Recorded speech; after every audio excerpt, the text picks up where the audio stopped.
صاحب چې کوم د عناصرو ته نشو ویلی ځکه چې پاکستان تحریک انصاف یو مقبول ترین پارټي ده هغه د موږ خپله پارټي ده خو چونکې دلته کې روایات دا دي شاهنشاه صاحب چې کوم دي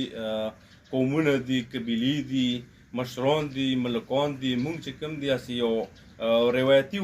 دستوره کې یو وخت تېروو نو په کور دی چې انساني همدردۍ په توګه باندې لکه یوې پارټۍ والا سټرایک کوي احتجاج کوي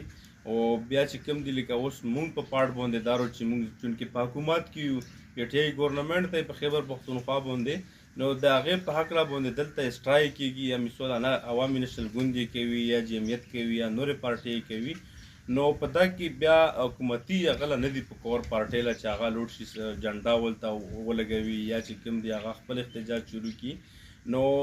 دغې خو چې کوم دي روایاتو په مطابق موږ خلاف یو چې دا داسې نه دي په کور ځکه چې موږ دلته لوکل مړی ژوندی هر څه سره شریک دي په لوندو علاقو کې به داسې وویو چې مثال کې طور پر همدردي کېدلی شي همدردي اظهار کېدلی شي خو مړی چا سره نشي شریک کېدلی موږ داسې روایات دي چې چونکې که چېرې په چا باندې بلاسټ وشولم نو موږ چې کوم دي ټول سیاسي